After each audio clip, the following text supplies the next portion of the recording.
है जिस पर यूपी एसटीएफ के मुताबिक मंगेश यादव अपने साथी के साथ भाग रहा था। और ये तस्वीर 28 अगस्त की दोपहर ठीक उस वक्त की है जब भरत ज्वेलर्स में डाका पड़ा था। दुकान के बाहर लगे सीसीटीवी कैमरे में दोनों बाइकें कैद हो गईं। यही वो दोनों बाइक्स हैं जिन पर 5 लुटेरे डाका डालने आए थे। और ये है उस मोटरसाइकिल की चोरी की एफआईआर। जो चोरी तो 20 अगस्त को हुई थी, लेकिन एफआईआर 8 दिन बाद 28 अगस्त की रात 8:11 पर दर्ज हुई। यानी सुल्तानपुर में भरत ज्वेलर्स के यहाँ डाका पड़ने के लगभग 8 दिन बाद। अब सवाल यह है कि जिस मोटरसाइकिल पर मंगेश यादव भाग रहा था और भागते हुए उसका एनकाउंटर हुआ, वो मोटरसाइकिल किसकी है? और ये जो शोरूम के बाहर लुटेरों की 2 मोटरसाइकिल्स नजर आ रही हैं, ये किसकी है? और मोटरसाइकिल की जिस चोरी की एफआईआर दर्ज की गई, उसका इस लूट से क्या ताल्लुक है? तो चलिए सिलसिलेवार तरीके से आपको इन तमाम सवालों के जवाब देते हैं। और इन्हीं जवाबों में छुपा है मंगेश यादव के एनकाउंटर का सवाल। ये नसीम है। सुल्तानपुर के कादीपुर इलाके के रहने वाले नसीम 20 अगस्त को अपनी मां मदीना खातून को जौनपुर के पार्थ अस्पताल में हड्डी के डॉक्टर को दिखाने गए थे। अपनी मोटरसाइकिल अस्पताल के बाहर ही पार्क कर दी थी। थोड़ी देर बाद आकर देखा तो मोटरसाइकिल गायब थी। जिस दिन मोटरसाइकिल चोरी हुई थी, उसी दिन से लेकर अगले कई दिनों तक चोरी की रिपोर्ट लिखाने के लिए ये लगातार कोतवाली थाने के चक्कर काटते रहे, लेकिन शिकायत भी दी। यहाँ तक कि मोटरसाइकिल चोरी होने के फौरन बाद 112 नंबर पर पुलिस को फोन भी किया, लेकिन क्या मजाल जो पुलिस रिपोर्ट लिख लेती।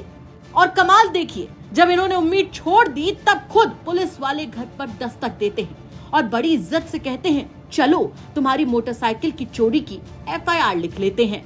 मोटरसाइकिल चोरी हुई 20 अगस्त को। नसीम ने 112 नंबर पर पुलिस को कॉल भी किया, कोतवाली के चक्कर भी काटे, पर रिपोर्ट नहीं लिखी गई। नसीम थाने के चक्कर काट काट कर जब परेशान हो गया तो फिर थाने जाना ही छोड़ दिया। उसने मान लिया था कि अब मोटरसाइकिल दोबारा नहीं मिलेगी। लेकिन तभी 28 अगस्त को सुल्तानपुर के भरत ज्वेलर्स के यहाँ डाका पड़ता है। एसटीएफ मामले की जांच करती है। ये डाका 28 अगस्त की दोपहर करीब 12:30 बजे पड़ा था। और ठीक उसी दिन 28 अगस्त को रात 8:11 पर अचानक नसीम की चोरी हुई मोटरसाइकिल की एफआईआर दर्ज हो जाती है ना कमाल? ये उसी एफआईआर की कॉपी है। इसमें दर्ज तारीख और वक्त आप खुद देख लीजिए। पर इस एफआईआर की खास बात यह है कि पुलिस ने इसमें कहीं ये नहीं लिखा कि नसीम लगातार थाने के चक्कर काटता रहा और उसकी कोई सुनवाई नहीं हुई।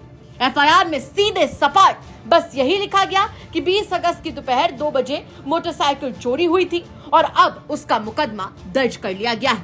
तो एफआईआर तो आपने देख ली, लेकिन अचानक इसके दर्ज होने के पीछे की कहानी भी जान लीजिए।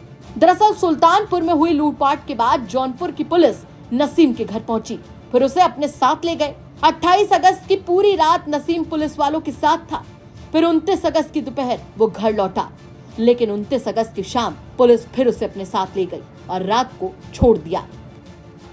अब सवाल ये कि जिस मोटरसाइकिल की चोरी की रिपोर्ट लिखाने के लिए नसीम लगातार थाने के चक्कर काटता रहा, आनन फानन में ऐन वक्त पर सुल्तानपुर में हुए डाके के बाद उसकी रिपोर्ट क्यों और किस मकसद से लिखी गई? तो इसकी भी 2 कहानी है। पहली कहानी पुलिस की कहानी के मुताबिक भरत ज्वेलर्स में डाके के लिए 5 लुटेरे 2 अलग अलग मोटरसाइकिल पे आए थे। शोरूम के बाहर लगे सीसीटीवी कैमरे में वो दोनों मोटरसाइकिल्स साफ नजर आ रही हैं। लूटपाट के बाद 2 लुटेरे एक मोटरसाइकिल पर और 3 लुटेरे दूसरी मोटरसाइकिल पर मौके पर फरार होते नजर आए हैं। दोनों ही मोटरसाइकिल्स पर कोई नंबर प्लेट नहीं है। कम से कम आगे की तरफ तो बिल्कुल भी नहीं। पीछे की नंबर प्लेट कैमरे में कैद नहीं है। आगे वाली मोटरसाइकिल की दाईं तरफ डिग्गी लगी हुई है। हालांकि एनकाउंटर के बाद की जो मोटरसाइकिल की तस्वीर है, उसमें कोई डिग्गी नहीं है।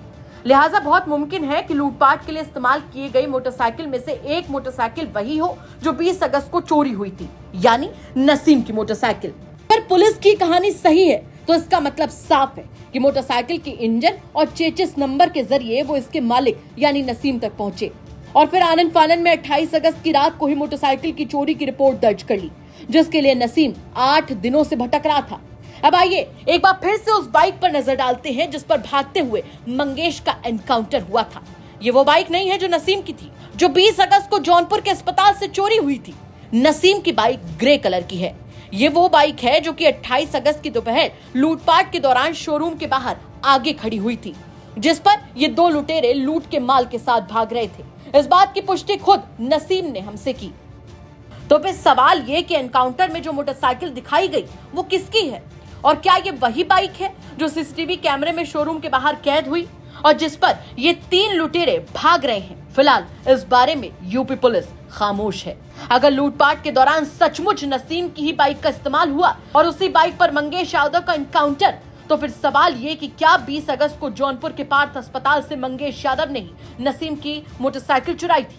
अगर हाँ, तो फिर अगले 8 दिनों तक यानी 28 अगस्त तक ये मोटरसाइकिल किसके पास थी? मंगेश की बहन का दावा है कि मंगेश के पास कोई मोटरसाइकिल नहीं थी। 28 अगस्त की सुबह जब वो मंगेश के साथ फीस जमा करने स्कूल गई थी, तब मंगेश ने अपने पड़ोसी से उसकी बाइक मांगी थी, जिस पर वो दोनों स्कूल गए और लौटने के बाद बाइक पड़ोसी को लौटा दी।